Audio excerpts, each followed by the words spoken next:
Hey everyone, welcome back to my YouTube channel, and in this video I will show you that how to convert a Word file to a PDF file, and it's free.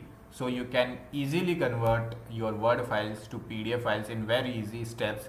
So what you have to do, the step 1, go on the Google and type Word to PDF. Okay, after that it will show you lot of websites. You have to go on the website I love PDF. So click on it. Now from here you have to select your Word file. So select your Word file, okay, whichever you want to convert into the PDF file. Now click on convert to PDF. Now it's converting Word file to PDF, and by clicking on download you can download your PDF file, and your PDF file is ready.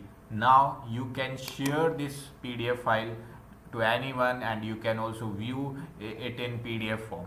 Okay, so if you like this video, then please subscribe for more videos. Thank you for watching this video.